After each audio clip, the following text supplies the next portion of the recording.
qui sont à l'île Maurice. Alléluia. Ce sont les pieds du Seigneur. Voilà pourquoi l'Écriture dit qu'ils sont beaux. Les pieds de ceux qui annoncent la bonne nounou et de ceux qui annoncent la paix. Donc en réalité, c'est la parole du Christ que nous transportons pour aller donner à ses enfants. Parce que Jésus aujourd'hui, c'est l'Écriture. Donc quiconque porte la vérité et marche avec l'arche de l'alliance. Pour se déplacer dans le désert, Israël portait l'arche. Et dans l'arche, il y avait combien de choses? 3 choses. Le pain, la manne, qui représente Jésus. Je suis le pain descendu du ciel. Le bâton d'Aaron qui avait fleuri, qui représente l'arbre de vie dans le jardin d'Éden. Et les tables de la loi, qui représentent la Torah. Donc les 3 choses représentaient qui? Jésus-Christ. Donc dans le désert, les enfants d'Israël, dont les Lévites, parce que lorsque vous lisez Nombre chapitre 1, Nombre chapitre 2, on vous montre qu'ils ne se baladaient pas, ils ne marchaient pas en désordre pendant la marche au désert. Nous allons comprendre toutes ces choses tout de suite et vous allez comprendre dans la perfection c'est quoi ce moment. Puisque la plupart des gens pensent que, ceux qui sont mal enseignés bien sûr, pensent que ce moment c'est une formalité. Non, c'est pas une formalité. En entrant dans l'eau, tu dois savoir pourquoi tu y entres. Sinon, tu n'as pas la révélation. Si tu n'as pas la révélation, alors oui, tu fais la formalité comme tout le monde. C'est sous l'onction de la vérité qu'on se baptise. Il n'y a pas autre chose. Donc vraiment, sans plus tarder, le frère il va nous rejoindre. Donc nous allons commencer.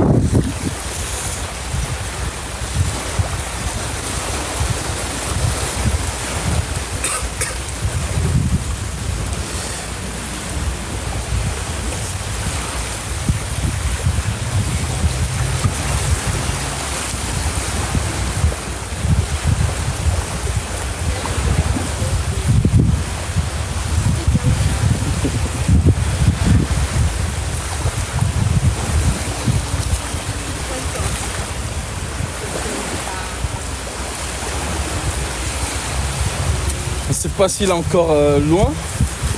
Il a fait le tour. Hein? Shalom, shalom, shalom à tous. Vous qui nous suivez de par le monde, à toute l'Assemblée internationale. C'est le rendez-vous. C'est que le Christ a touché ici à l'île Maurice pour qu'il prenne le baptême conformément à la Sainte Nôtre. Je suis regardez le rapport. Oui, justement. Comme ça, on va remettre ce moment au Seigneur. Je voulais qu'on commence tous ensemble, mais... Tu dis pas ça là.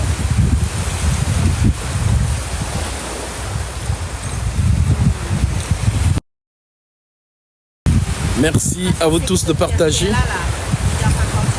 de mettre les yeux. Libération.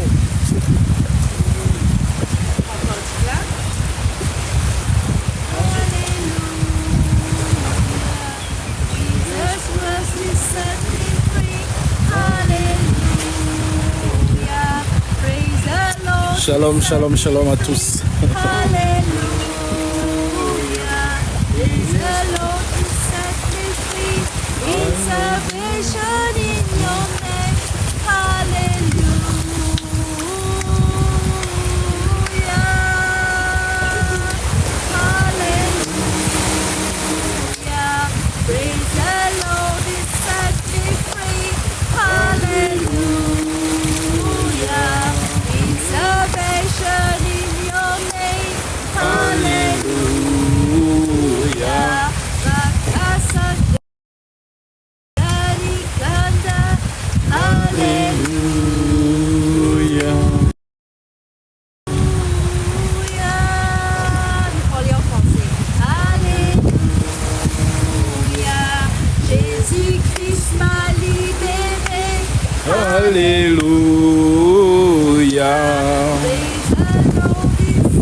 Alléluia.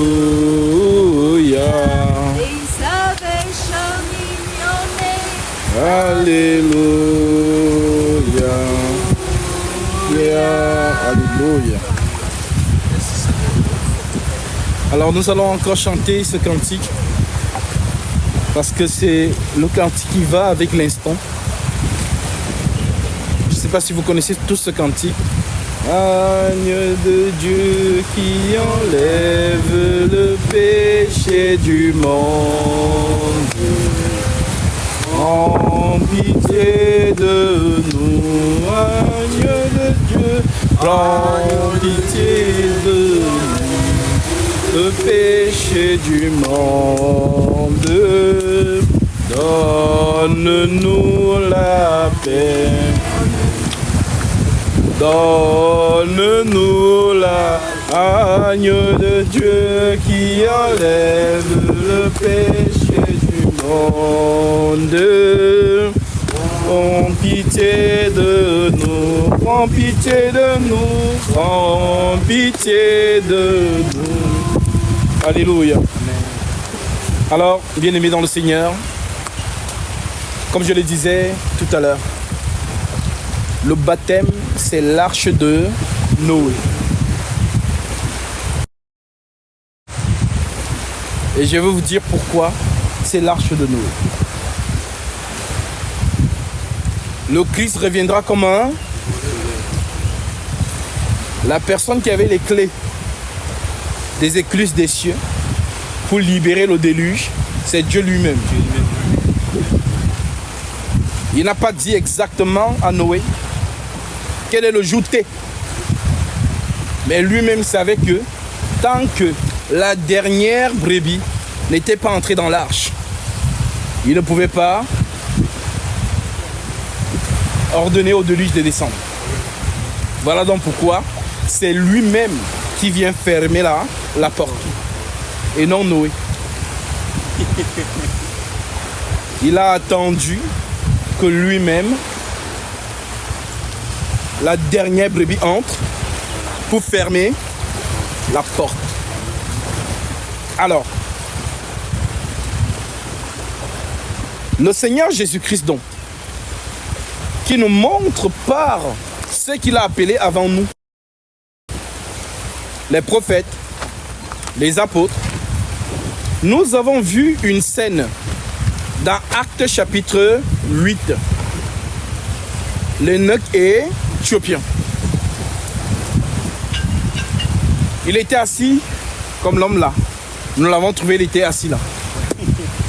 En train de lire le livre d'Ésaïe et cherchant à le comprendre.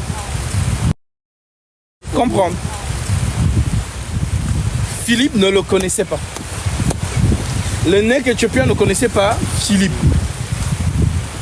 Mais l'Esprit connaît ses enfants.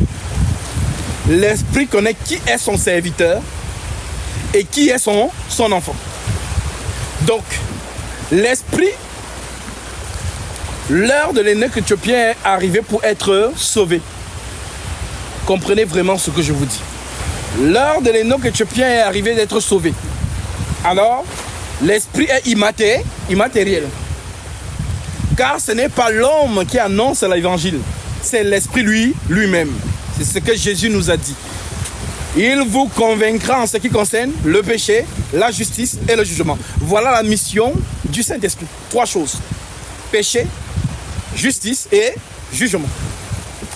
Alors, l'Esprit voit son enfant. Il est temps pour lui d'être sauvé. Mais celui-ci lit les Écritures, il ne comprend rien. Et tenez-vous tranquille, il vient des extrémités de la terre, l'Éthiopie. Donc Philippe ne le connaissait pas. Alors qu'est-ce que l'Esprit fait? Nous allons lire ce que l'Esprit fait. Parce que dans les choses de Dieu, on n'improvise pas. Si vous voyez que vous êtes dans un chemin improvisé, ce n'est pas Dieu. C'est un Dieu qu'on ne met pas dans un schéma. C'est lui-même qui conduit son peuple. Alors, dans Actes chapitre 8, au verset 26, L'Écriture dit un ange du Seigneur. Pour ceux qui se demandent, mais l'ange là, c'est qui? C'est celui qui est entré chez Corneille. C'est celui qui parlait avec Pierre lorsqu'il a vu les animaux sur la nappe. Les animaux impurs. C'est celui qui est entré en prison pour sortir Pierre de la prison. Ce n'est rien d'autre que notre Seigneur Jésus-Christ. Car il n'a pas menti. Il a dit, je serai avec vous tous les jours jusqu'à la fin du monde. Voilà pourquoi c'est lui qui travaille. Et c'est lui que Paul appelle ange de lumière. Donc Satan veut se déguiser. Car Paul nous dit Satan aussi se déguise en ange de... Satan n'imite qu'une seule personne. Jésus-Christ. Satan n'imite pas une autre personne. Seulement Jésus-Christ. Car il veut être appelé Dieu. Il veut être comme Dieu. D'où le nom de Michael, qui est semblable à Dieu. C'est un défi. Nul ne peut être semblable au Créateur. Voilà ce que veut dire Michael. Voilà donc pourquoi si vous voyez Michael combattre avec le dragon, ne cherchez pas de midi à 14h. Comprenez juste. Parce que nul ne peut combattre le dragon. Il est très puissant. Le Seigneur lui a donné la puissance. S'il n'était pas très puissant, alors on n'allait pas adorer le Seigneur. Parce qu'il a dit à Pharaon, j'étais suscité à dessein pour montrer en toi ma puissance. Je te donne ma puissance et je veux te combattre avec cette puissance. Et je vais remporter la bataille. Voilà pourquoi lorsque le Créateur remporte la bataille, qu'est-ce que l'armée égyptienne dit? Fuyons, fuyons. C'est l'Éternel qui combat pour Israël.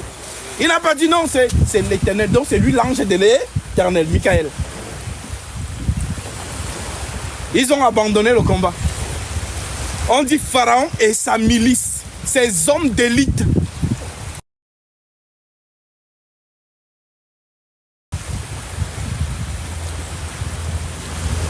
Ils ont retroussé devant celui qui combattait pour Israël. Voilà pourquoi Israël n'a qu'un seul guerrier. Michael. Et quand Michael est derrière toi, ah mon frère, ton combat est remporté d'office. Voilà pourquoi on dit l'ange de l'Éternel campe autour de tous ceux qui le craignent. C'est lui-même. Car les gens ne connaissent pas Jésus lorsqu'il porte l'armure. Les gens sont habitués avec Jésus, agneau. Gentil. Voilà. Mais pourtant, c'est un guerrier. Il est devenu agneau pour te sauver. Puisque le lion ne peut pas te sauver. Le lion, mettre le lion à la croix, jamais. Le lion, c'est un roi. Alors, pour mettre le roi à la croix, il faut qu'il n'ait pas la couronne. Voilà pourquoi en descendant sur terre, il est descendu sans couronne. Les 7 tresses de Samson, c'est la couronne. Voilà pourquoi il pouvait déchirer les lions et il pouvait taper les armées à lui seul. Donc quand on entend les 7 tresses de Samson, Samson avait les locks. Les gens ne comprennent pas que ce sont des paraboles. Pour tuer Samson, il faut lui envoyer une femme. Parce que la faiblesse de l'homme, c'est la femme. Alléluia. Et la faiblesse du Christ, c'est son église. Homme, aime ta femme. Comme Christ a aimé l'église et s'est donné lui-même pour elle. Ce n'est pas que Dalila l'a dribblé, non. Dalila a pleuré. Oh Samson, tu ne m'aimes pas. Je t'ai demandé, donne-moi ton secret. Tu m'as menti. Samson savait que si je donne mon secret à cette femme, c'est le même jour que je vais mourir. Alléluia. Voilà pourquoi un homme qui est amoureux d'une femme, mais tu as choisi de mourir. Tu t'es sacrifié pour elle. Parce qu'elle a ton cœur entre ses mains. Voilà pourquoi la femme peut te faire vivre comme elle peut te sacrifier. C'est elle qui fait la nourriture à la maison, mon frère. Si elle décide que le jour, si tu meurs empoisonné, tu vas mourir. Elle a ta vie entre tes mains. Voilà pourquoi Dieu conseille dans le livre de Proverbes, Proverbe 7, Proverbe 6, mes fils, écoutez mes paroles. Que ton chemin ne rencontre pas l'une de ces étrangères. Car son domicile, c'est le chemin de la mort. Elle a tué beaucoup de victimes. Proverbe chapitre 7. Alors, celle qui t'aime, c'est la femme vertueuse. Proverbe 31. Lorsqu'on lit Proverbe 31, les gens lisent cette écriture dans la portion doctrinale. Pourtant, chaque écriture ne parle que de Jésus. Donc, si on nous parle de la femme vertueuse, on parle du Christ. Si on nous parle de la femme de Proverbe 7, on parle de Satan. Parce que il faut enseigner aux gens que nous parlons dans 4 dimensions. Doctrine, révélation, connaissance et prophétie. Ce sont les 4 bras du fleuve. On nous dit que dans le jardin, il y avait un fleuve, qui s'est divisé en 4 pour arroser le jardin. Dans le jardin qui est l'église, doit être arrosé de 4 manières de parler. On ne peut pas arroser le jardin par une seule source d'eau. Il faut 4. Voilà pourquoi Paul comprend ça. Il vous dit, de quelle utilité vous serais-je si je venais en vous parlant en langue? Et si je ne vous parle pas par la révélation, la connaissance, la prophétie et la doctrine. Sauf que le chrétien d'aujourd'hui, lui, il reste seulement sur la doctrine. La doctrine, c'est la base. C'est l'écriture qui examine la révélation, la connaissance et la prophétie. Voilà donc pourquoi Paul peut dire, si même nous, ou un ange vient du ciel, vous annoncez un autre évangile que celui que nous avons prêché, qu'il soit maudit. C'est la signature. Ça veut dire que quand un ange vient, c'est qu'il dit, tu regardes sur ce que Paul a écrit. Voilà pourquoi c'est une signature. Paul a fermé le ciel. Vous ne pouvez pas recevoir une autre doctrine. Même si on dit que c'est Jésus qui est descendu. Non, c'est comme Paul a dit ça. Ne refusez ça. Il a vu l'Esprit là venir. Si même nous, donc nous les apôtres, même moi Paul, j'ai fini de vous prêcher la doctrine là. Je pars et je reviens et je dis non, j'ai fait une erreur. Il faut changer ça. N'acceptez pas. Et c'est ce que beaucoup ignorent. Si même nous, cette écriture est, je ne sais pas si vous réalisez l'ampleur de cette déclaration. Galates chapitre 1 verset 8. Si même nous, ou un ange vient du ciel, vous annoncez un autre évangile que celui que nous vous avons prêché, qu'il soit maudit. Donc, la doctrine que le Christ vous a donnée par les apôtres, voilà pourquoi il leur a remis l'autorité. Je ne prie pas seulement pour eux, mais encore pour tous ceux qui croiront en moi par leur parole. Oh non, moi j'écoute seulement les paroles de Jésus. Qui est le plus important entre Jésus et les apôtres? La personne ne comprend rien du tout. Parce qu'au temps de Jésus, Jésus n'a donné la foi à personne. La foi vient de ce qu'on entend. Ce qu'on entend vient de la parole de Christ. Mais Jésus, lorsqu'il parlait, lui parlait en parabole. Et s'il parle en parabole, personne ne comprend. Et si personne ne comprend, personne n'a la foi. Et si personne n'a la foi, nul ne peut lui être agréable. Donc celui qui donne la foi, c'est le Saint-Esprit. Car les apôtres maintenant ne prêcheront plus par celui qui parle en parabole, mais prêcheront par l'esprit de l'onction. Et c'est ça qui échappe aux êtres humains. Jésus vous recommande les apôtres. Vous vous dites non, Jésus, nous on veut venir à toi. Mais Jésus vous dit non, moi je vous donne ceci, parce que moi je pars. Non, non, Jésus, nous on ne veut pas les écouter. C'est toi qu'on veut écouter. Mais c'est ce qui s'est passé dans le désert.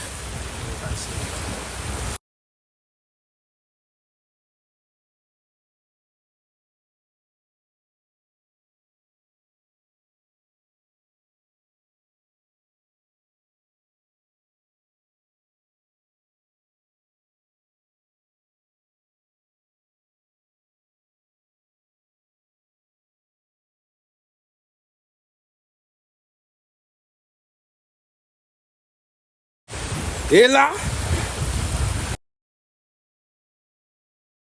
je te parlerai.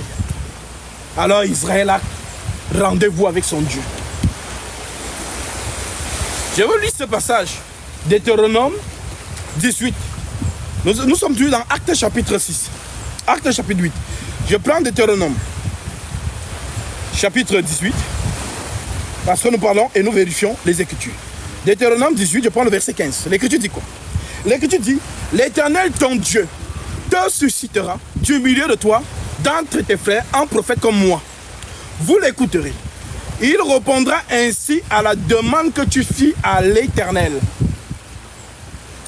ton Dieu, en Horeb, Sinaï, le jour de l'assemblée, quand tu disais que je n'entende plus la voix de l'Éternel, mon Dieu, et que je ne vois plus ce grand feu, afin de ne pas mourir. Puisqu'ils ont dit qu'ils ne veulent plus écouter Moïse, ils veulent écouter Dieu lui-même. Alors Dieu est venu. Sauf que le jour où il est venu, quand il parle, mes frères, vous voyez la montagne là. Lorsqu'il se pose dessus, tremblement de terre, le feu, la fumée, on dit qu'il y avait le bruit des trompettes qui retentissait. Israël était dans la panique. Ah, on n'entend pas quand il parle. Oui, parce que quand Dieu parle, c'est le tonnerre. Donc, si tu ne comprends pas déjà Exode chapitre 19 et Deutéronome chapitre 18, comment voudrais-tu comprendre lorsqu'on parle des 7 tonnerres de l'Apocalypse? Ça sera du chinois pour toi, tu ne vas rien comprendre. Jean entend le tonnerre parler. Jean veut écrire. On lui dit, scelle, ne l'écris pas. Alors, Dieu a un traducteur. Lisons cela. Vous devez comprendre ces choses. Comme ça, si vous comprenez ces choses, alors vous allez comprendre ce circuit entre Jésus et le Saint-Esprit.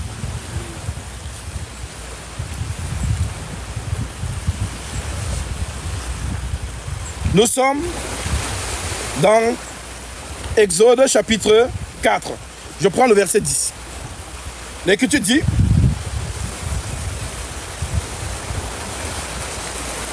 Moïse dit à l'Éternel, ah Seigneur, je ne suis pas un homme qui ait la parole facile. En autre terme, je ne sais pas parler. Parce que vous savez qu'il y a des gens qui ont peur de parler devant une audience. Devant 30 000 personnes, il y a des gens qui paniquent. Alors Moïse dit que lui ne sait pas parler. Et ce n'est ni d'hier, ni d'avant-hier, ni même depuis que tu parles à ton serviteur, car j'ai la bouche et la langue embrasées. L'Éternel lui dit, mais qui t'a d'abord dit que c'est toi qui vas parler? Qui a fait la bouche de l'homme? C'est ce que Dieu lui pose la question. Mais la bouche, qui a fait ça? Dieu dit, c'est moi. Qui a fait la bouche de l'homme? Qui rend muet ou sourd? Voyant ou aveugle? Voyant ou aveugle? N'est-ce pas moi l'Éternel? Va donc, je serai avec ta bouche. Et je t'enseignerai ce que tu auras à dire. Ce n'est pas vous qui parlerez. C'est l'Esprit de mon Père qui parlera en vous. Un homme de Dieu, tu ne paniques pas. Voilà pourquoi il veut dire qu'on ne prépare pas Dieu. Genre, je suis la nuit, je commence à dire, bon, développement, corps du sujet, conclusion. Ça, c'est le discours d'un homme politique. C'est lui qui prépare son discours. Ça veut dire que c'est l'homme qui vous prêche. Dieu ne parle pas comme ça. Dieu parle lorsqu'il vient siéger dans le corps de son tabernacle. Parce que si c'est l'homme qui vous parle, les paroles de l'homme ne purifient pas. Mais les paroles de Dieu purifient. Alors, Dieu dit à Moïse, ne t'inquiète pas. Je serai avec ta bouche et je t'enseignerai ce que tu auras à dire. Va donc, je serai avec ta bouche et je t'enseignerai ce que tu auras dit. Moïse dit, ah Seigneur, envoie qui tu voudras envoyer. Donc même jusque-là, Moïse ne veut pas. Alors la colère de l'Éternel s'enflamma contre Moïse. Et il dit, n'y a-t-il pas Aaron ton frère? C'est ici que c'est intéressant. Comme tu ne sais pas parler, même comme je dis que c'est moi qui vais parler à ta place, tu refuses. Bon, il y a Aaron ton frère, le Lévite. Je sais qu'il parlera facilement. Le voici lui-même qui vient devant toi. Et quand il te verra, il se réjouira dans son cœur. Tu lui parleras et tu mettras les paroles dans sa bouche. Et moi, je serai avec ta bouche et avec sa bouche. Et je vous enseignerai ce que vous aurez à faire. Il parlera pour toi au peuple. Il te servira de bouche et tu tiendras pour lui la place de Dieu. Donc, Moïse, c'est la bouche de Dieu. Sauf que quand Dieu parle, c'est le tonnerre. Donc, on ne comprend pas le langage de Moïse. Donc, pour que le peuple puisse comprendre ce que Moïse dit, il faut que Aaron puisse traduire. C'est ça qui explique Jésus et le Saint-Esprit. Il vous est avantageux que je m'en aille. Car si je ne m'en vais pas, le consolateur ne viendra pas vers vous. Mais si je m'en vais, je vous l'enverrai. Et quand il sera venu, il convaincra le monde en ce qui concerne le péché. Il va vous prêcher sur le péché. La justice, il va vous prêcher sur la justice. Et le jugement, il vous prêchera sur le jugement. Maintenant, Jésus définit les trois choses en parabole. Il dit, le péché, parce qu'il ne croit pas en moi. Donc, être dans le péché, c'est de ne pas reconnaître Jésus-Christ comme le seul vrai Dieu. Manifester en chair pour le salut de quiconque croit. La justice. Je vais au Père et que vous ne me verrez plus. La résurrection. Mais pourquoi il doit monter au Père? Parce qu'une femme l'a vu ce jour-là. La femme était tellement contente. Oh, Rabbi. Elle a voulu embrasser le maître. Le maître a dit, ne me touche pas. Mettez-vous à la place de Marie ce jour-là. Ah Seigneur, je suis tellement contente de te voir. Comment tu me dis que je ne te touche pas? Oui, tu ne dois pas le toucher. Parce qu'il n'est pas encore monté sur le siège de l'intercession. La justice. Lorsqu'il monte, c'est pour s'asseoir sur la droite. Et la droite, ce n'est pas gauche et droite. Non. La droite, c'est le siège du juge. Lorsqu'il est assis sur la place du juge, alors il peut te justifier. La justice.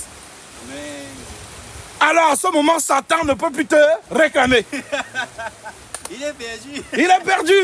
Puisqu'on l'appelle l'accusateur. L'accusateur, c'est quoi? L'accusation, c'est quoi? C'est le procureur. C'est un procureur qui vous accuse devant le juge. Et quand le procureur monte vers le juge, il monte avec les articles. Parce que le rôle des policiers, les démons jouent ce rôle. Ils vous attrapent. Donc ils cherchent qui a transgressé la loi de Dieu. La main dans le sac. Tac, on file. On envoie maintenant à qui? Au procureur, Satan. Le procureur, l'avocat des démons, monte vers le Créateur. Regarde celle qui dit qu'elle est ta fille là-bas. Regarde ce qu'elle est en train de faire. Donc il montre ton péché. Il t'accuse. Alors il rappelle au juge. Mais juge, voici l'article. Il est écrit, l'âme qui pêche, c'est celle qui mourra. Ah, juge, si toi-même tu ne veux pas contredire ton code pénal, exerce la justice. Alors, tant que le maître n'avait pas encore donné sa vie à la croix, il y avait les âmes en prison comme ça. Les âmes étaient emprisonnées. Donc, la mort de Jésus délivre les âmes. C'est l'avocat, puisqu'il y a deux avocats. Il y a la partie de l'accusation il y a la partie de la défense. Donc, la partie de l'accusation, c'est une droite. La partie de la défense, c'est aussi une droite. Alors, il y a donc deux avocats, mes frères. Quand tu entends Michael et Satan discuter le corps de Moïse, les gens dans la tête, ils pensent que c'était une bagarre. Donne-moi Moïse, non, donne-moi. Non, donne-moi Moïse, non, donne-moi. Les gens dans la tête, ils pensent que c'était la bagarre. Ils ne comprennent pas que on était en train d'accuser Moïse. Mais Moïse avait un avocat, Michael. Le Seigneur Jésus-Christ. Parce que c'est lui l'intercesseur des saints. Donc si le juge de l'île Maurice, le procureur, le juge de la justice qui condamne les gens, si le juge est lui-même ton avocat, mais tu as déjà gagné le procès. Tu as déjà gagné d'avance. Voilà donc pourquoi lui ne comprend pas que, mais attends, mais comment lui, j'ai montré son péché, mais on lui pardonne. Parce qu'il n'a pas compris que le sang don de l'agneau, ce sang rend les pécheurs invisibles. C'est ce qui explique l'arche de Noé. Est-ce que vous savez pourquoi ce sont différents les différents animaux sont entrés dedans? Vous pensez vraiment que la colombe peut cohabiter avec le crocodile?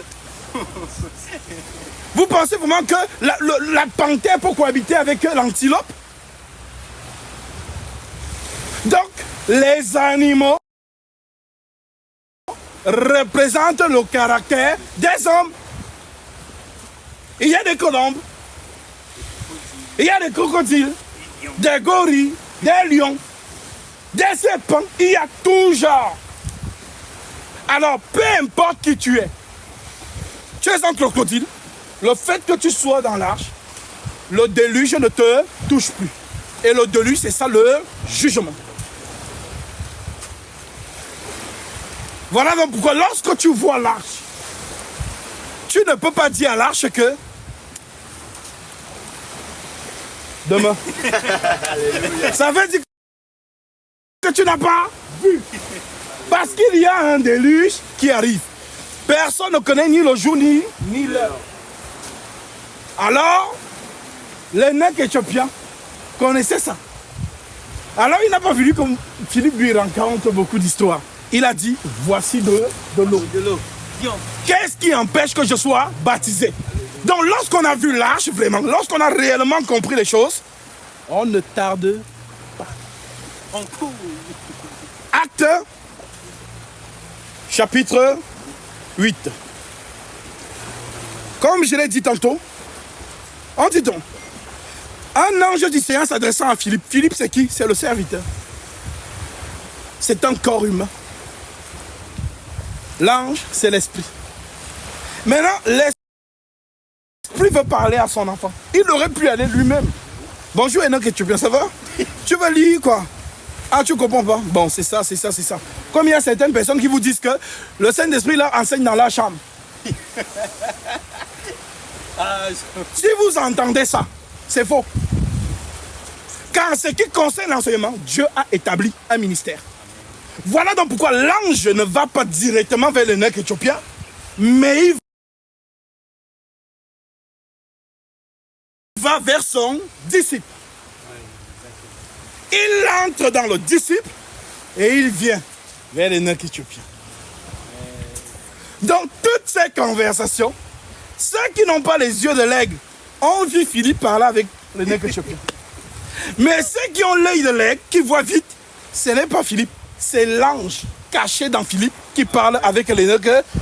Et quand c'est l'ange qui te parle, alors tu es touché. Un ange du Seigneur s'adressant à Philippe lui dit, lève-toi et va du côté du midi, sur le chemin qui descend de Jérusalem à Gaza, celui qui est désert. Il se leva et partit. Et voici un Éthiopien, un Enoch, ministre de Candace, reine d'Éthiopie, surintendant de tous ses trésors, venu à Jérusalem pour adorer. S'en retournait assis sur son char. Il lisait le prophète Ésaïe. L'Esprit dit à Philippe, approche-toi de ce char. Philippe s'approche. Philippe a couru et entendu l'Éthiopien qui lisait le prophète Ésaïe. Il lui dit, comprends-tu ce que tu lis? Qui a posé la question? C'est l'ange dans Philippe. Amen. Est-ce que tu comprends ce que tu lis? Oui, parce que le salut est lié à la compréhension. D'où l'écriture qui dit, la bonne terre est celle qui entend la parole et qui la comprend. Tu peux entendre, mais rien comprendre. Voilà pourquoi Jésus disait toujours que celui qui a les oreilles pour entendre, entend. Mais tout le monde a les oreilles. Jésus, comment ça? Que celui qui a les oreilles. Parce que l'oreille dont Jésus parle n'a rien à voir avec les deux là. L'oreille dont Jésus parle, c'est l'oreille spirituelle. Que celui qui a des oreilles pour entendre, entende. Philippe a couru et entendu l'Éthiopien qui lisait le prophète Ésaïe. Il lui dit, comprends-tu ce que tu lis? Il répondit, comment le pourrais-je si quelqu'un ne me guide? Mais qui est l'eunuque éthiopien justement? Entrons un peu dans sa vie intime. L'eunuque éthiopien, c'est un eunuque. On appelait ça à l'époque la main du roi. Ou encore la main de la reine. Ça veut dire quoi? C'est la tête pensante du roi ou de la reine. Donc avant que la reine ou le roi ne fasse quelque chose, elle interroge son eunuque. Est-ce que je dois faire ça? Oh la reine, je connais les Mauriciens. Ils sont des gens compliqués. Il faut plutôt faire ça. Donc c'est ça qu'on appelait à l'époque donc main du roi. Voilà pourquoi on dit qu'elle était surintendant des biens de la reine de Candace. Et un eunuque, c'est un homme instruit qui parle plusieurs langues. Parce qu'il se déplace avec la reine pour interpréter à la reine les choses qu'elle ne comprend pas si elle part en Grèce. Si elle part, je ne sais pas dans quel congrès du monde. C'était ça les eunuques jadis. C'était des personnes très instruites, donc des intellectuels. Non seulement intellectuellement, mais aussi spirituellement. Alors, on ne nommait pas eunuque n'importe qui. Donc, c'est sa réponse qui m'interroge. On lui demande, comprends-tu ce que tu lis? Il dit, comment le pourrais-je si quelqu'un ne me guide? Donc, lui-même avoue que, mon degré d'intelligence là, ça s'arrête ici. Si je veux aller au-delà, il faut que quelqu'un me guide. Il n'a pas joué aux orgueilleux. Oh, moi j'ai bac plus 1000. Je suis agrégé d'État d'université de Francfort. Je veux me dire que, comment tu sais, ta question est une insulte à ma personne. Comprends-tu ce que tu lis? Tu penses que je n'ai pas fait les études? Il y a des gens comme ça. Il y a des gens comme ça. Donc, c'est ici l'écriture qui dit, voici je suis à la porte, je frappe. Coq, coq, coq. Si quelqu'un m'ouvre, j'entrerai. Les gens ont pensé que Jésus va venir frapper à la porte de tout le monde. Tac, tac. Non. Comprends-tu ce que tu lis? C'est la porte qui est frappée. S'il avait répondu orgueilleusement, l'esprit serait parti. Mais comme il a manifesté l'humilité, comment le pourrais-je si quelqu'un ne me guide? À ce moment-là, l'esprit l'a instruit. Il répondit, comment le pourrais-je si quelqu'un ne me guide? Et il invita Philippe à monter et à s'asseoir avec lui. Le pacha de l'écriture qu'il lisait était celui-ci. Il a été mené comme une brebis à la boucherie. Pas comme un lion. Parce que le lion, souvenez-vous de Samson, on ne peut pas attraper Samson si on n'a pas coupé ses cheveux. Comme une brebis qu'on mène à la boucherie et comme un agneau muet devant celui qui le tond. L'agneau ne parle pas. La prophétie dit que l'agneau est muet. Il ne se défend pas. À chaque fois que vous allez voir Jésus ouvrir sa bouche pour répondre à une question, sachez que c'est le lion. L'agneau ne parle pas. La prophétie dit que l'agneau ne parle pas. L'agneau ne se défend pas. Donc même quand Pilate lui dit, c'est à moi que tu ne parles pas? ne sais-tu pas que j'ai le pouvoir de te relâcher ou de te faire crucifier? Bah, le lion va répondre. Oui. Tu n'aurais aucun pouvoir sur moi s'il ne t'avait été donné d'en haut. Alors que tu aimes, fais ton malin. Fais ton show. Fais ton show. Comme il a dit à Jean-Baptiste, fais, afin que les Écritures s'accomplissent. Donc, l'agneau ne parle pas. Elle est muette. L'agneau, il est muet. L'agneau est muet. C'est ça que Esaïe dit dans la prophétie d'Esaïe 53. Et c'est aussi ça que Philippe rappelle encore ici. Il était mené comme une brebis à la boucherie et comme un agneau muet devant celui qui le tombe. Il n'avait point ouvert la bouche. Dans son humiliation, son jugement a été levé et sa postérité qui la dépendra, car sa vie a été retranchée de la terre. Comme l'a dit Gabriel à Daniel. Daniel chapitre 9.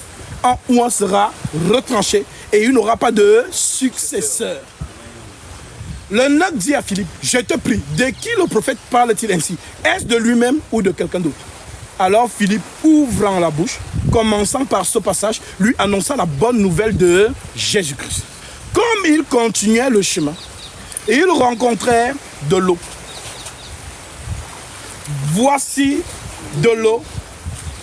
Qu'est-ce qui empêche que je sois baptisé? Comme certains gens vous disent aujourd'hui, non, le baptême ne sauve pas. Tu n'as pas besoin de te faire baptiser. Ce sont les gens qui s'improvisent dans les choses de Dieu. Et malheur à ceux qui les écoutent. Car l'ennemi, son rôle, c'est vous empêcher d'accomplir la prophétie dans votre vie. Donc il y a des gens qui vont gober ça et qui iront à la perdition. Voici de l'eau. Qu'est-ce qui empêche que je sois baptisé?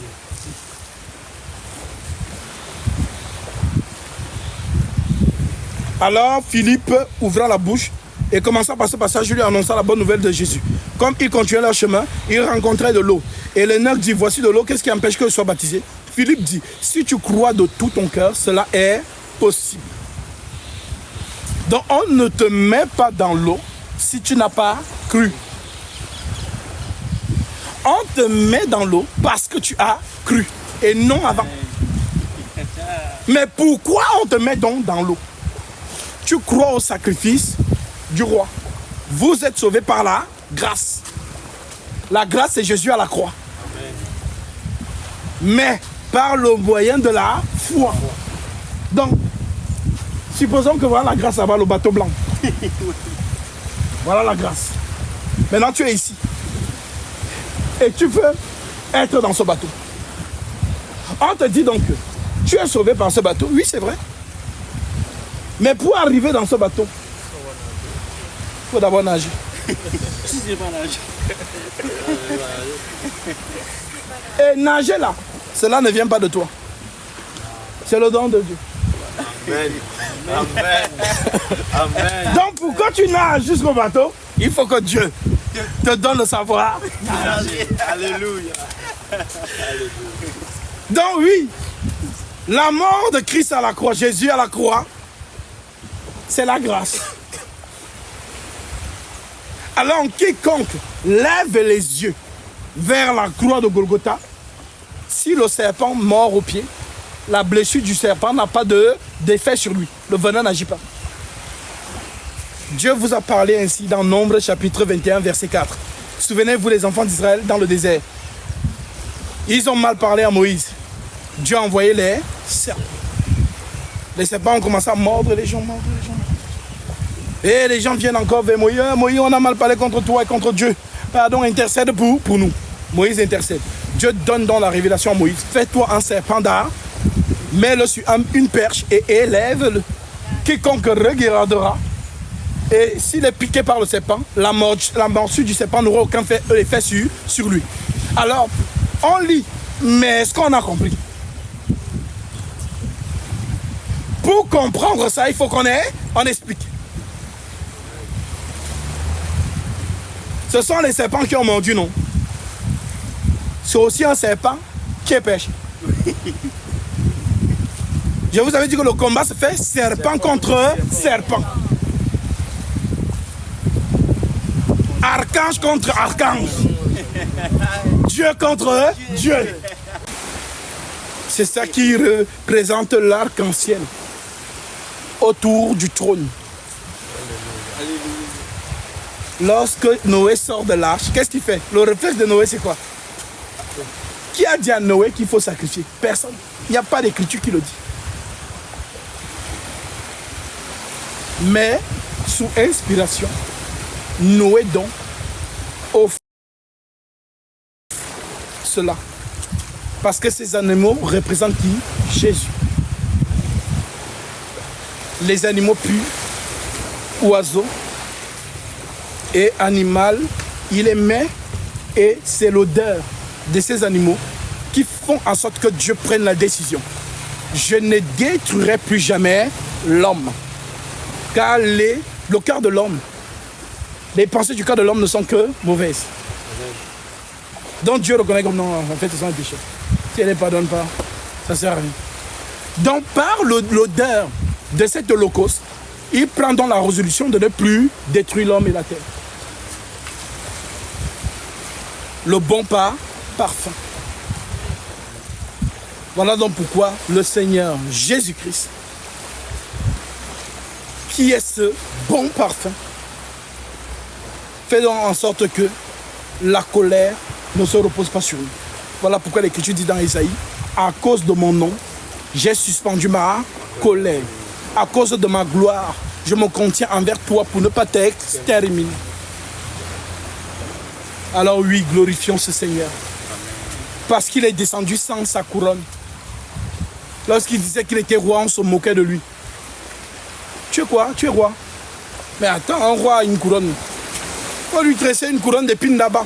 On a posé sur sa tête pour se moquer de lui. On lui a mis le manteau de poux. Sauf que de la manière dont ils l'ont vêtu, c'est comme ça qu'il va se présenter dans les cieux. Et là, ça sera le feu des dévorants. Alors, mes frères,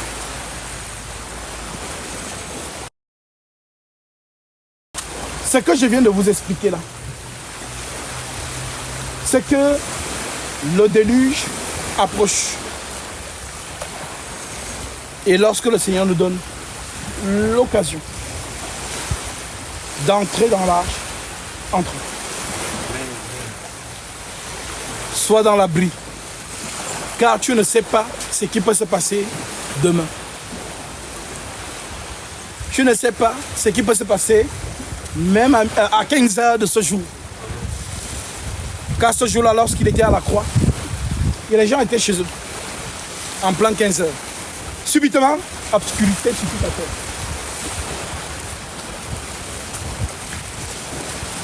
Alors que le Seigneur soit glorifié.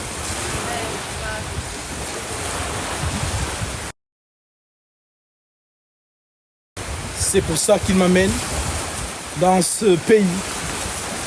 Comme l'Écriture est vivante, aller et prêcher la bonne nouvelle à toute la création. Il m'a emmené. Et vraiment, cette parole résonne encore dans mon cœur, la parole de la sœur. Ce ne sont pas tes pieds qui sont ici. Ce sont les pieds du Seigneur. Alors, nous sommes là pour vous accorder le pardon des péchés, conformément à ce qu'il a dit. Ceux à qui vous pardonnerez les péchés, ils leur seront pardonnés. Ceux à qui vous les retiendrez, ils leur seront retenus. Lorsque nous lisons cette écriture, nous n'avons pas vu où Pierre, Paul, Jacques, les apôtres criaient dans toutes les rues, « Toi, je te pardonne tes péchés. Toi, je ne te pardonne pas tes péchés. » Non. Pardonner les péchés, c'est prêcher la vérité. Quiconque entend la vérité est touché. Et s'il est touché, il vient donc se faire pardonner ses péchés. Voilà pourquoi ce jour-là, lorsque le Saint-Esprit descend, déclare, repentez-vous, croyez, et que chacun de vous soit baptisé au nom de Jésus-Christ pour le pardon de vos péchés. Et vous recevrez le don les 3 témoignages. L'esprit, l'eau et le sang. Et les 3 sont d'accord. Parce que naturellement, nous sommes nés par ces 3 étapes-là. Notre maman a perdu les os. Première étape. Car l'enfant est dans l'eau. Comme la terre aussi était dans l'eau. La mère a perdu les os. Et elle a perdu le sang. Perdre le sang, ça veut dire qu'elle est dans la douleur de l'accouchement. Et la 3e chose et la dernière, réception de l'oxygène dans les poumons de l'enfant qui valide maintenant sa naissance. Car si l'oxygène ne valide pas la naissance, c'est un mort-né. Il est déclaré cliniquement. Alors comme le maître disait, la nature elle-même ne vous enseigne-t-elle pas? Si on ne comprend donc pas le principe naturel de la naissance, comment peut-on comprendre le principe de la nouvelle naissance? Que les gens en parlent comme slogan. Alors, spirituellement, les 3 choses sont la parole. Tu crois en cette parole? Tu reçois ton pardon dans les eaux. Et la 3e chose, c'est le Saint-Esprit. Là où mon rôle s'arrête, c'est vous prêcher la parole. Je vous fais naître. Vous baptisez conformément à la sainte doctrine. Quant à la réception du Saint-Esprit, ce n'est plus mon domaine. Au temps des apôtres, à qui le Christ avait donné cette autorité. C'est eux qui imposaient les mains pour invoquer le Saint-Esprit sur tous ceux qui ne l'avaient pas reçu. Mais comme Philippe, je ne suis pas un apôtre. Je suis un disciple ayant le don ministériel de la parole.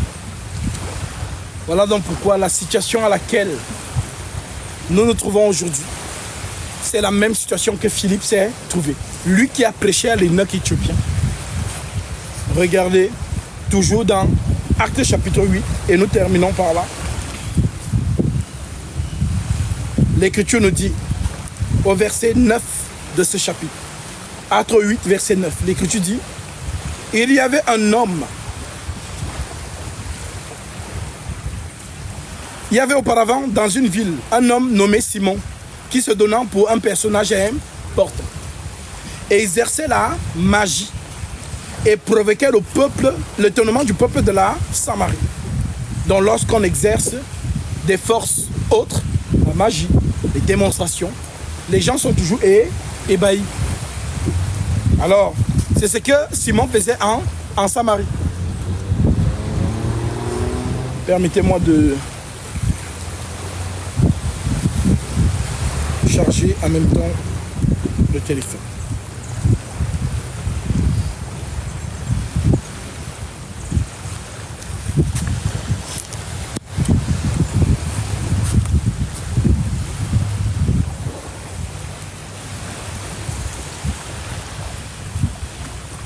On dit donc que tous, depuis le plus petit jusqu'au plus grand, l'écoutaient attentivement. Donc écoutez Simon.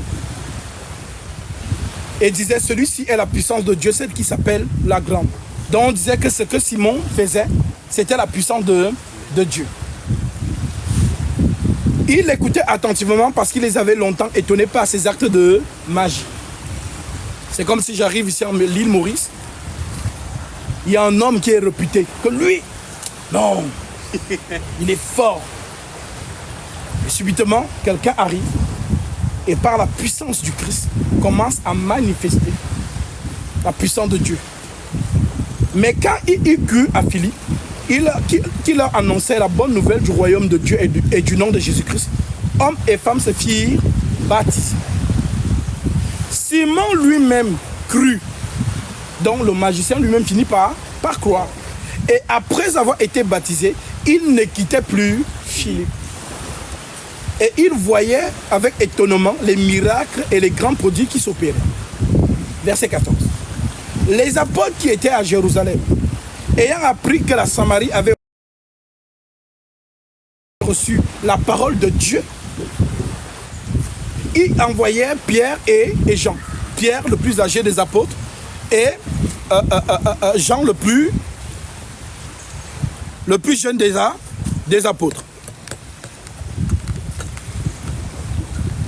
Alors, je vais mettre ça là, c'est mieux. C'est pas grave. Oui.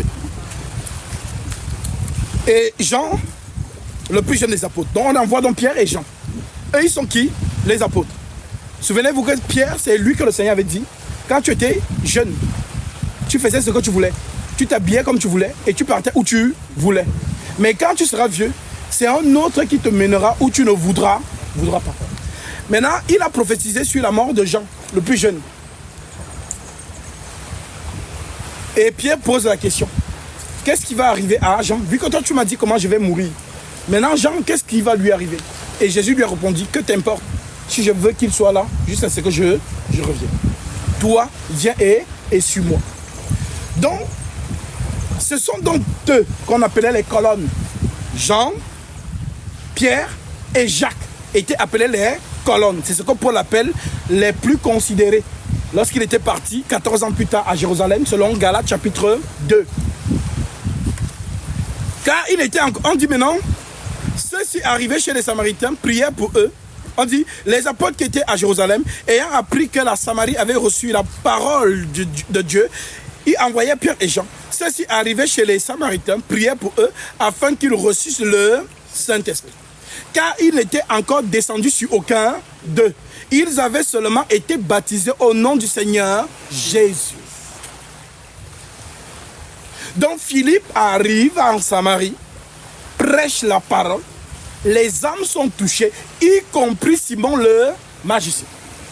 Philippe les baptise pour le pardon de leurs péchés. Deuxième étape. Donc la première étape, c'est croire, ils ont cru. Deuxième étape, le pardon des péchés. Mais la troisième étape, la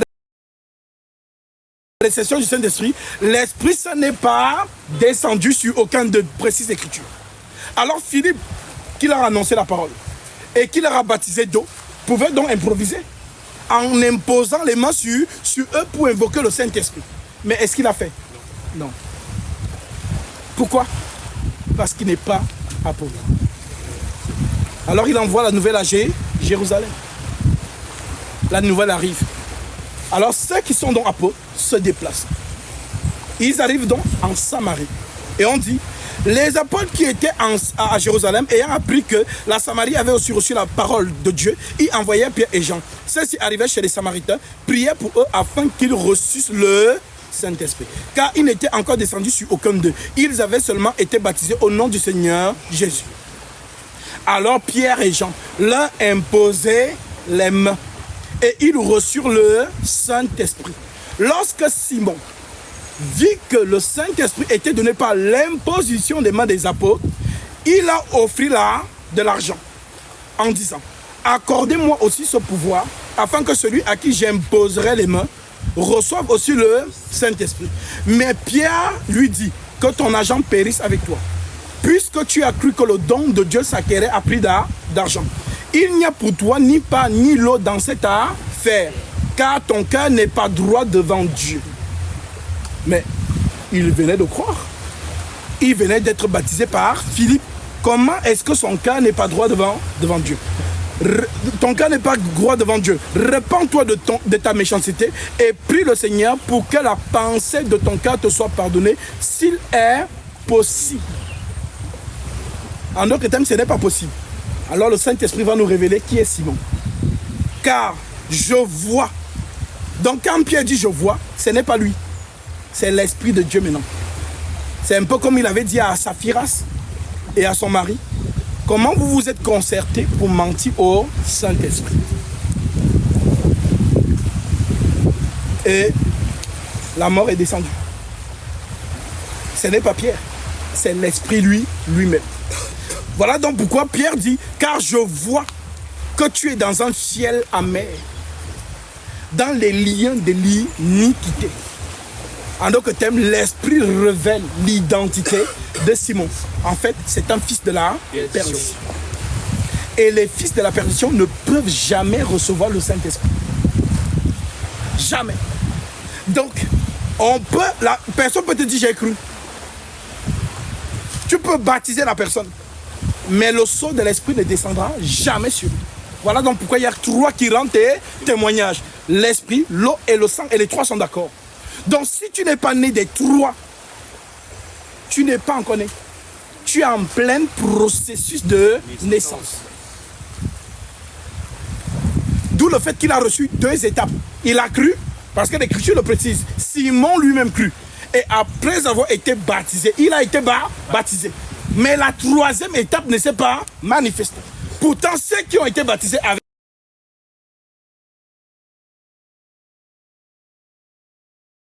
le Saint-Esprit.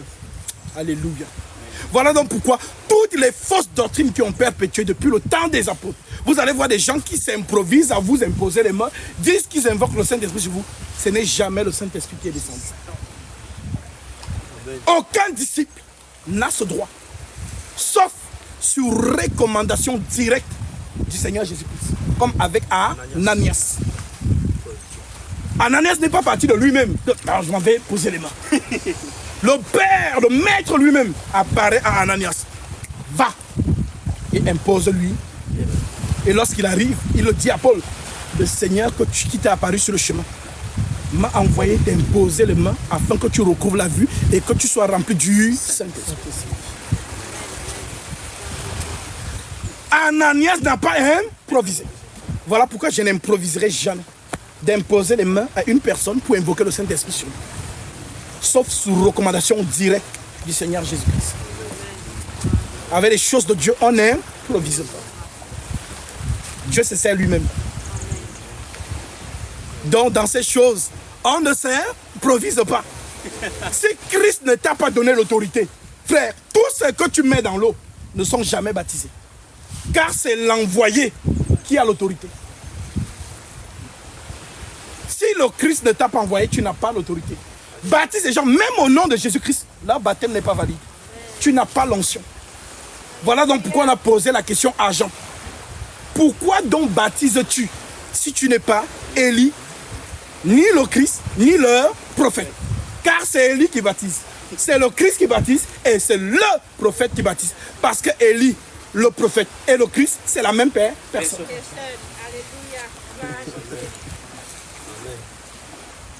Donc oui, c'est l'envoyé qui baptise. Voilà pourquoi ce jour-là, selon la sainte doctrine, l'Esprit a rendu témoignage de l'envoyé. Car Jésus le dit, j'ai été envoyé. Alors l'Esprit a dit ce jour-là, voici mon fils bien-aimé, en qui j'ai mis toute mon affection. Écoutez-le. C'est lui qui a l'autorité, selon la sainte doctrine. Voilà donc pourquoi vous voyez que le Seigneur rend témoignage de moi en vision, par des gens qui ne me connaissent pas, en songe, en voix comme ça. Il y a des gens que je n'ai jamais vus, ni d'Adam ni d'Ève, mais qui m'appellent. Le Seigneur m'envoie vers toi. Parce que les gens pensent que quand ils lisent les livres des Actes des Apôtres, c'était seulement pour les anciens chrétiens. Nous, Jésus ne nous parle plus aujourd'hui. Donc quand ils lisent que le Seigneur a visité Ananias, ça reste seulement dans la Bible. Ça veut dire qu'aujourd'hui, le Seigneur ne fait plus ça. Le Seigneur continue à le faire. Voilà donc pourquoi je parle avec autorité. Parler avec autorité ne veut pas dire crier. Parce que les gens, l'autorité, non, ça c'est la rigueur. Ne confondez pas l'autorité et la rigueur. Mais c'est quoi l'autorité selon les Saintes Écritures? Interrogeons les Écritures. Écriture, c'est quoi l'autorité? Nous allons lire ça. Matthieu 7.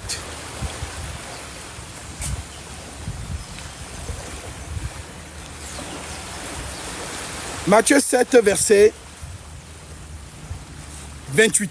L'Écriture dit, après que Jésus eut achevé ses discours, la foule fut frappée de sa doctrine, car il enseignait comme ayant autorité, et non comme les scribes. Dans les scribes, c'est qui? Ce sont les pharisiens. Il dit, lui, il parle comme ayant autorité. Mais les scribes, Donc parler comme ayant autorité, ça veut dire avoir la maîtrise des saintes écritures. Donc lorsque tu prêches la parole de Dieu, on a l'impression que c'est toi qui as écrit. C'est ça l'autorité. Ça veut dire que tu ne t'attends pas. Tu ne réfléchis pas. C'est ainsi dit l'Éternel. Si tu vois que tu t'attends sur quelque chose, je sais que c'est toi. Tu n'as pas été envoyé. Parce que l'homme, comme j'aime souvent le dire, l'homme ne peut pas enseigner la parole de Dieu. C'est le Seigneur lui-même qui enseigne au travers des vases qu'il s'est choisis dès avant la fondation du monde. Il connaît tout ce qu'il a choisi tout au long des âges et des générations. Comme il a appelé Paul, c'est comme ça qu'il continue à appeler aujourd'hui. Maintenant, la grâce de Dieu pour quelqu'un, c'est ce qu'on appelle l'amour de Jésus. L'amour de Jésus, c'est quoi? Ce n'est pas Jésus m'a sauvé, alléluia, amen, par émotion. Parce que même quand Céline Dion chante, les gens pleurent. Quand Beyoncé chante, les gens sont en transe. Ils tombent aussi. Quand Michael Jackson faisait des concerts, les gens mouraient, tombaient, évanouis. Alors posons-nous la question, c'était quelle onction? Parce que la chair, souvenez-vous de ce que Dieu dit de la chair. Proverbe, Jérémie 17, verset 5. Maudit soit l'homme qui se confie à l'homme, qui prend sa chair pour son appui et détourne son cœur de l'Éternel, puisque la chair est une antenne. Donc quand Beyoncé chante bien là, Fally, je ne sais qui est le plus grand chanteur de l'île Maurice ici. Quand il chante, les gens sont en transe. Les femmes, surtout les femmes. Parce que les femmes aiment beaucoup les artistes. Vraiment. Donc la chair est une antenne. Voilà donc pourquoi les gens sont toujours dans les émotions. La chair, c'est là. Maudit soit l'homme qui se confie dans et qui prend sa chair pour son appui. Ne prends pas pour appui la chair. Elle est trompeuse. Car ses désirs sont contraires à ceux de l'esprit. Alors, si donc ces gens sont tombés en transe, il y a même des femmes qui se déshabillent. Fallait, prends-moi cadeau. Juste pourquoi? La chanson. Et il y a les hommes qui tombent en transe quand Beyoncé fait le concert. L'onction. Alors oui, lorsque nous parlons par l'autorité du Christ dans la maîtrise des Écritures, la parole de Jésus qui est aussi esprit et vie se dégage. Et lorsque Jésus parle, même si tu n'aimes pas ma tête, même si je suis jeune, tu sentiras autre chose au-delà de ces paroles. Amen. Oui. Nul ne peut être de Dieu. Lorsque je parle, tu es insensible. Ce n'est pas possible. Voilà pourquoi la parole peut dire dans 1 Jean chapitre 4, verset 6.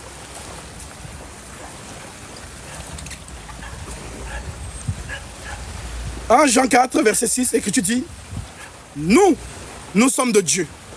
Celui qui connaît Dieu nous écoute. Celui qui n'est pas de Dieu ne nous écoute pas. C'est par là que nous connaissons l'esprit de la vérité et l'esprit de l'erreur. » Voilà au signe que Christ nous a donné pour reconnaître ses enfants. Celui qui vous écoute est de moi.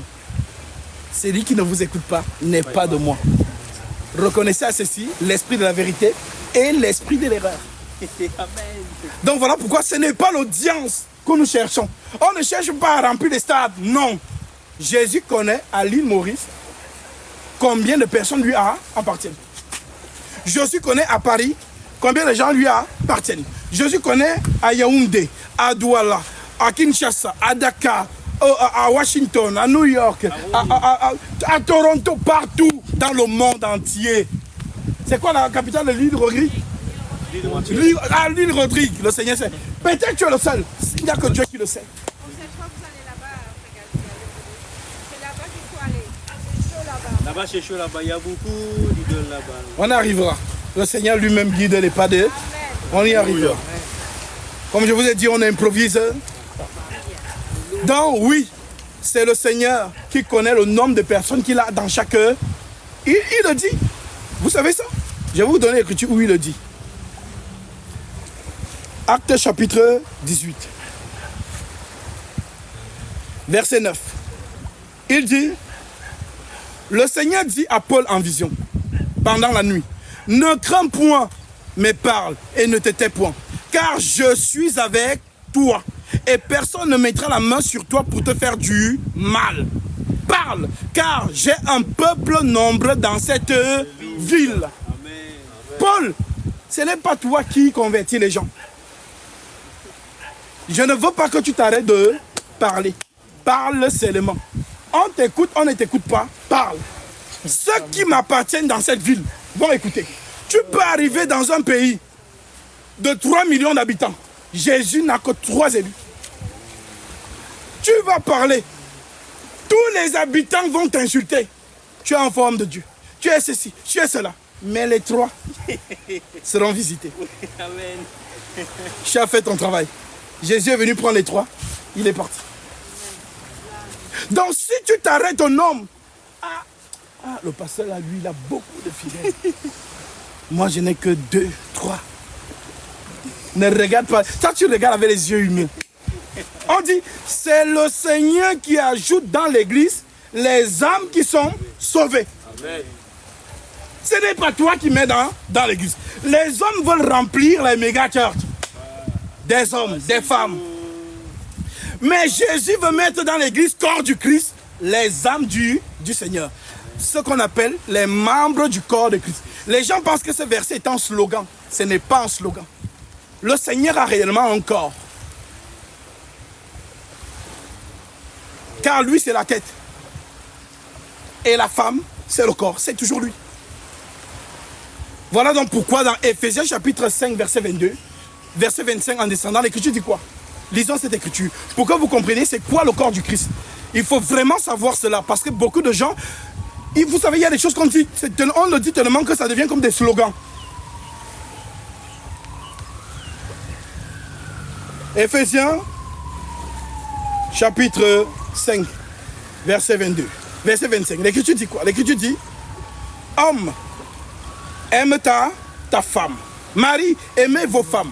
Comme Christ a aimé l'église et s'est livré lui-même pour elle, afin de la sanctifier par la parole, après l'avoir purifiée. Oui, pourquoi?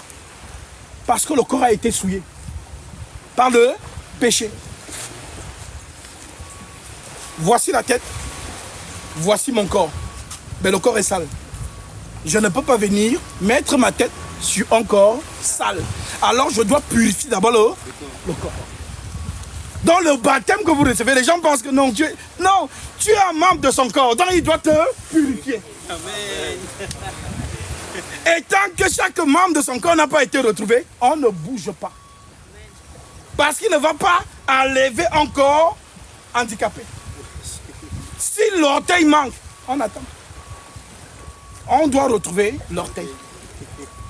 Et l'orteil là devient, c'est-à-dire le membre du corps le plus important. Amen. Comme il le dit, s'il a 100 brebis et qu'une se perd, il va laisser les 99 sur la montagne. Il redescend. Il cherche la brebis. Il cherche. On dit que quand il la trouve, elle lui procure plus de bonheur que les 99 qui sont sur la colline, la montagne. Pourquoi ce verset? Parce qu'on vous montre que chaque membre du corps de Christ est d'une importance capitale. Amen. Ce n'est pas toi qui le sauve, c'est lui qui le sauve. Amen. Tu es son corps. Parce que les gens, quand ils entendent ces paroles, c'est comme si ce sont des slogans. Ils ne comprennent pas réellement ce que c'est. L'homme et son épouse. La femme d'Adam n'a pas été faite par le limon de la terre. On a tiré cette femme d'un homme, dont son origine, c'est l'homme. Maintenant, comme son origine, elle est sortie de là. Mais Adam ne peut pas abandonner ce corps, ce n'est pas possible. Si Dieu avait fait une autre femme avec l'argile, ben là on a dit, tu as mangé. J'ai fini. Dieu, tu vas mourir. Dieu va me donner une autre femme. Mais on dit qu'Adam, ça m'a toujours intrigué. Je dis que, mais Seigneur, pourquoi Adam ne pouvait pas refuser de manger? Et c'est le Seigneur qui m'a fait comprendre que non. Mais sa femme vient d'où? Bah, de lui-même. S'il abandonne sa femme, il est incomplet. Aïe, exactement. Amen. Alors, comme sa femme est dans le péché, allons la rejoindre. Voilà donc pourquoi Christ a rejoint l'église. Voilà pourquoi on dit qu'il n'est pas pécheur. Il est devenu pécheur. Amen. Donc il a été souillé pour te rendre pur. Amen. D'où le fait qu'on dit maudit soit celui qui est pendu au bois. Il a porté nos malédictions. Le châtiment qui devait tomber sur nous est tombé sur lui. C'est donc ça l'écriture. Homme, aime ta femme comme Christ a aimé l'église. Car il a donné sa vie pour elle.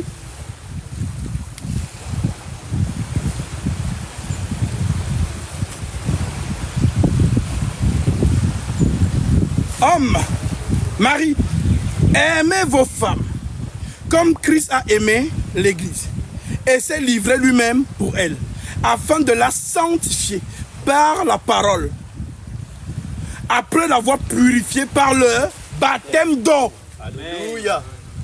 Amen. Afin de faire paraître devant lui, sa femme, cette église glorieuse, sans tache ni ride, ni rien de semblable, mais sainte et irrépréhensible, en d'autres termes, sans péché. Amen. Alléluia. C'est ainsi que les maris doivent aimer leur femme, comme leur propre corps. Celui qui aime sa femme s'aime lui-même. Car jamais personne n'a haï sa propre chair. Il la nourrit, il en prend soin, comme Christ le fait pour l'Église, parce que nous sommes membres de son corps. C'est pourquoi l'homme quittera son père et sa mère et s'attachera à sa femme et les deux deviendront une seule chair. Maintenant, verset 32. Ce mystère est grand. Je dis cela par rapport à Christ et à l'Église. Donc, l'homme qui doit quitter son père et sa mère, les gens pensent vraiment qu'il y a un papa, il y a une maman qui doit quitter. Non. Le père, quand on parle du père et de la mère, naturellement parlant, c'est quoi? C'est l'origine. Tu proviens d'eux. Maintenant, lui, c'est quoi son origine? C'est l'éternité. Il sort de l'éternité et il retourne à l'éternité. C'est ça le vent. Il a dit ça à Nicodème, mais Nicodème n'a pas compris. Tu entends le bruit du vent, mais tu ne sais pas d'où il vient et où il va. Il en est ainsi de tout homme qui est né de l'esprit. Il sort de l'éternité et il retourne à l'éternité. Donc toutes les écritures ne parlent que de lui. Voilà pourquoi oui, en tant que membre de son corps, vous êtes très important. Voilà pourquoi il ne fait que purifier ses membres. C'est un corps. Le corps est en train d'être constitué. Les apôtres ont fini de travailler, ils sont allés dormir. Maintenant, c'est mon temps. Et comme c'est mon temps, je ne peux pas contredire un seul verset des apôtres. Ça veut dire que ce n'est pas le même esprit. Si vous me voyez contredire une seule écriture des apôtres, ce n'est pas le même esprit. Donc si les apôtres ont dit je ne permets pas à la femme d'enseigner, j'ai dit aussi la femme d'enseigner. Je n'improvise pas. Si les apôtres n'ont pas pris la dîme, je ne prends pas aussi la dîme. C'est eux qui ont posé le fondement, ce n'est pas moi. Moi, je suis venu trouver le fondement. Alors je marche comme ce fondement. Le fondement, ce sont des pas. Nous sommes ici au bord de la mer. Quand on pose un pas, ça reste, non? On pose un autre, n'est-ce pas, ça reste. Ok. On dit donc que nous sommes des disciples. Une sœur avait vu ça en vision. Elle me dit, mais Gatsby, je te voyais. Mais ce que je n'ai pas compris, c'est que tu mettais tes pas sur des pas qu'il y avait. C'est comme s'il y avait quelqu'un d'invisible qui marchait devant toi et tu suivais ses pas. Alors, j'ai dit à ma soeur, mais tu n'as pas compris l'écriture? Ta parole est une lampe à mes pieds. Une lumière sur mes sentiers. Tu suis la parole. C'est ça les pas. Amen. Mais comment toi tu peux... C'est-à-dire, les pas sont ici, toi tu vas marcher là-bas. Non, suis les pas. L'écriture. L'écriture. C'est elle la lumière. C'est pas possible. Et donc, quand les gens contredisent les écritures, parfois je reste comme ça, je dis, ah Seigneur, nous avons du travail. Ah Seigneur, nous avons du travail. La moisson est grande, mais il y a peu d'ouvriers. Et les gens le font tous les jours. Tous ces soi-disant pasteurs qui sont stars dans le monde, que tout le monde connaît là. Ils contredisent les Écritures tous les jours. Mais la masse les suit. Et quand je regarde ça, par les yeux de l'esprit, j'ai mal. Alors oui, il y a du travail. Voilà pourquoi ce zèle, cette passion m'anime. Parce que c'est une charge que Christ m'a donnée. Je dois remplir mon ministère. Ceux qui appartiennent à Christ. Souvenez-vous que Paul a prophétisé. Et la prophétie de Paul est toujours là. Voici, je vous dis nous ne mourrons pas tous, mais tous nous serons changés. Donc il y a une partie du corps de Christ qui ne va pas connaître la mort physique, mais qui sera enlevée directement. Donc, si c'est notre génération, gloire à Dieu. Si ce n'est pas notre génération, je remplis mon ministère, après je m'en vais dormir. Comme les autres qui nous ont précédés et qui sont en train de dormir. En attendant la couronne de justice. Amen. Voilà pourquoi la mort nous est un gain. J'ai expliqué cela à un frère que c'est la finale de la Champions League. Maintenant le match est dur. Le match est dur et serré. Nous menons 1-0. L'adversaire est coriace. Il veut égaliser. Nous on défend. Maintenant, toi, tu as joué. Tu ne peux plus. Parce que j'ai été footballeur professionnel. Donc, la fatigue de l'intensité du match, j'ai connu ça. Quand on regarde ça dans les gradins, dans le public, on ne voit pas ça. Mais je vous assure, quelqu'un peut laisser son cœur là-bas. Voilà donc pourquoi la discipline d'un footballeur professionnel concernant même ce qu'il mange, même son sommeil. Quand j'étais encore footballeur professionnel, on vérifiait si vous dormez. C'est-à-dire après l'entraînement, on vérifie si tu dors. Parce que tous ces petits détails-là peuvent te rattraper en plein match. Voilà donc pourquoi on interdit les femmes, même si tu es marié, on dit à ta femme que attends le dimanche soir. Tu es concentré. Surtout si vous avez encore un match important à préparer. Vous êtes concentré. Vous avez le nombre de temps pour regarder la télé. Le nombre de temps pour passer au téléphone. Donc, c'est une concentration totale. Voilà pourquoi vous voyez quand les footballeurs arrêtent leur carrière professionnelle. C'est comme s'ils veulent tout le récupérer en même temps. Subitement, vous le voyez, il devient gros. Pouf, parce qu'on le privait de manger ce qu'il voulait. Alors, j'ai pris cette comparaison, je l'ai expliqué à un frère. Il dit, moi, c'est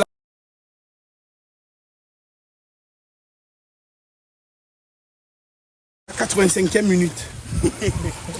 Le coach a vu que j'ai bien joué. Je suis fatigué.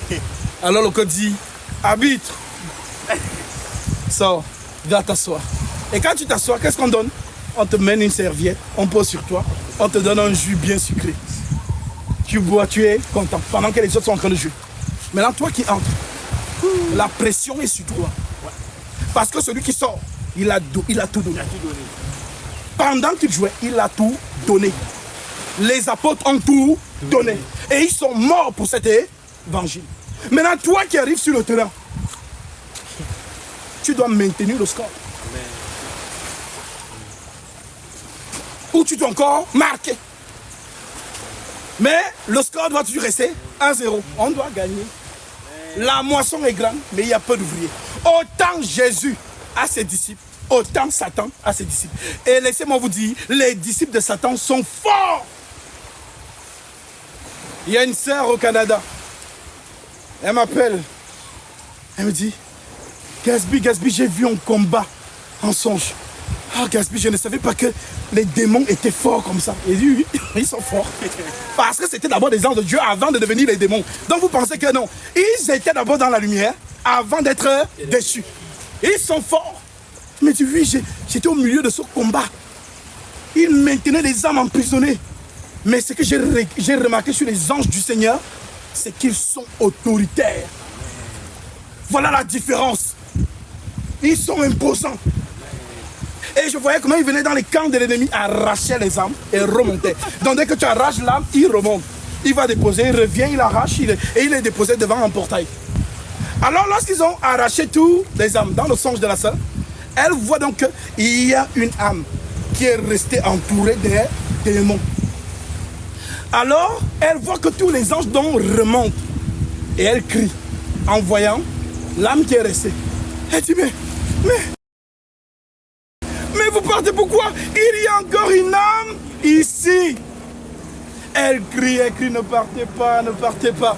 Et c'est là où elle voit un ange tellement puissant qui atterrit dans le camp de l'ennemi et qui prend l'âme et remonte. Et quand elle dit que mais elle n'avait pas compris ce son jeu, elle dit nous sommes en pleine guerre, nous discutons les armes. Autant Jésus-Christ augmente la connaissance, autant Satan augmente le mensonge. Autant Philippe fait les miracles, autant Simon le magicien fait les miracles. Donc ceux qui aiment les miracles là, ne vous inquiétez pas, Satan fait les... Je vous ai dit, il fait tout ce que le Saint-Esprit fait. Sauf la résurrection. Car la résurrection c'est la vie. Et Satan ne peut pas imiter ça. Voilà pourquoi les faux hommes de Dieu sont obligés de faire le cinéma. Il va payer un acteur, comme celui qui est en Afrique du Sud qui avait payé un acteur pour qu'il joue le mort. Et qu'il va venir ressusciter. Voilà, Alpha Kao. Vous avez tous vu ça. Et il ne n'est que ce qu'il peut faire. Mais la résurrection, mes frères, je ne vous parle pas des choses que j'ai seulement lues. Le Seigneur m'a permis d'expérimenter cela. J'ai ressuscité une de nos sœurs que je suis venu aussi baptiser comme vous aujourd'hui. Mais la sœur était allergique à l'eau froide. Mais elle ne m'a rien dit. Ni Dieu ne m'a révélé.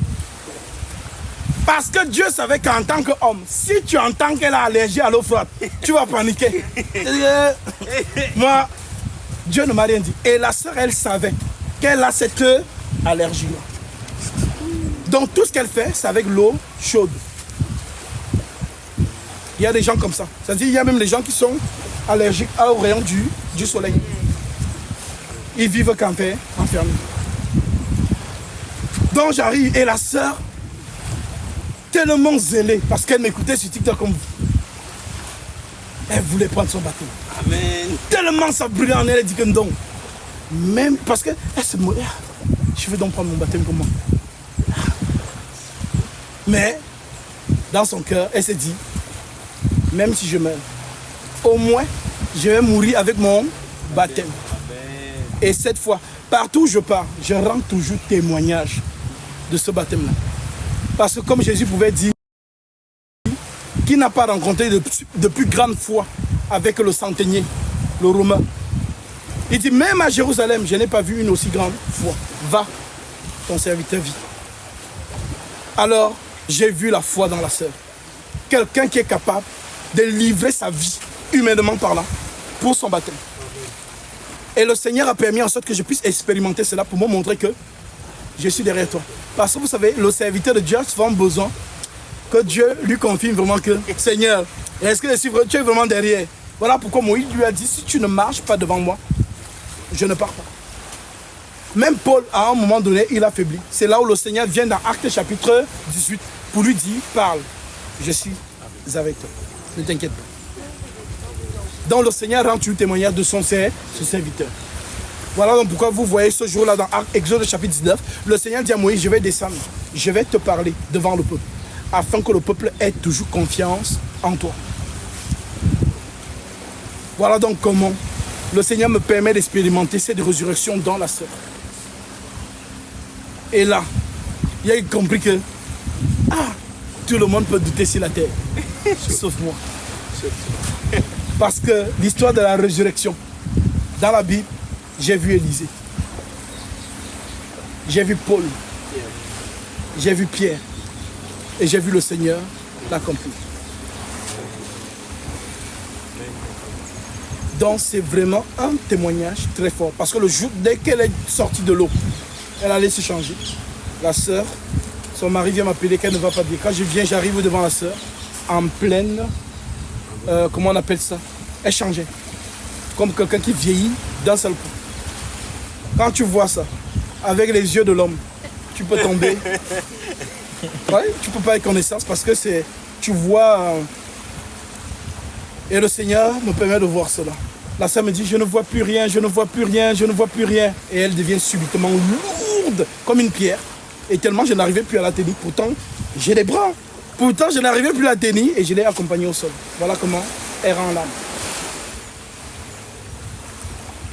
Et c'est là où j'entends la voix qui me dit, guérissez les malades, purifiez les lépreux, ressuscitez les morts, chassez les démons. Vous avez reçu gratuitement, donné gratuitement. Alors j'ai mis mes mains entre son cou et sa poitrine et j'ai invoqué le nom du Seigneur Jésus-Christ. Je peux vous dire que les gens qui ont l'habitude de dire non, il ne faut pas dire au nom de Jésus, il faut dire au nom de Yoshua machin. Ce jour-là, j'ai expérimenté la puissance du nom de Christ. Et il y a de la puissance dans ce nom. Comme il a dit à Lazare, la sœur est revenue avec une pression. Et lorsqu'elle donne souvent ce témoignage, elle dit là où j'étais, Gatsby, j'étais dans un lieu paisible.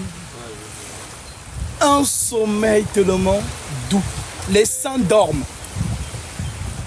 Les saints qui nous ont précédés, ils dorment. Le sommeil des saints. Et elle a donc vu là-bas, quand on dit Jésus, de l'autre côté, c'est une boule de feu. En France, chez nous ici, ça sonne le nom. Comment on t'appelle? Gatsby, Sandrine, Fretel. Mais le nom du Seigneur, dans l'invisible, c'est une boule de feu. Elle dit qu'elle a donc vu ce feu-là, cette lumière intense, tellement pure. Et c'est ce qu'elle a suivi. J'ai quelqu'un qui t'accompagne quelque part. Et elle arrive en plein jour. Elle se demande. Elle me regarde. Elle me dit, j'ai entendu un Jésus-Christ. Et là, j'étais là quand j'ai dit non, mais c'est... Franchement, ce jour-là, j'ai compris que, comme les Ivoiriens disent, il y a Dieu dedans. Amen. Amen, mon frère. Parce qu'il a voulu que j'expérimente ça. Pour que je sache que partout où je suis, il est avec moi. Et que je n'improvise rien. Et je n'ai le contrôle sur rien. Alors vraiment, mes frères, le Seigneur est merveilleux. Voilà pourquoi la probabilité que j'arrive un jour à l'île Maurice était de combien? 0. Mais lui, qui guide les pas de ses ouvriers, lui-même il sait où il m'amène de par le monde. Alors je suis dans la joie du Christ d'être là pour vous accorder le baptême conformément à la Sainte Doctrine. Amen. Alléluia. Je vais aller dans l'eau, prendre autorité sur les eaux, et puis vous allez venir à tour de rôle. Est-ce que vous avez des questions avant que je n'entre dans l'eau? Vraiment, c'est une question. Est-ce que quelqu'un a des questions? Posez-vous. Non, ça va aller. C'est juste après. Donc, pour vous aussi qui avez été touchés, là où vous êtes, la distance n'est pas un problème. Si vraiment vous êtes de Christ, un jour ou l'autre, nos chemins se croiseront. Si vous êtes de Jésus un jour, nos chemins vont se croiser. Faites-moi confiance. Même si aujourd'hui, vous ne croyez pas ce que j'ai dit, si vous êtes de Christ dans son plan, un jour nos chemins vont se croiser. Amen. Que le Seigneur soit glorifié. Alors, s'il n'y a plus de questions, je vais y aller.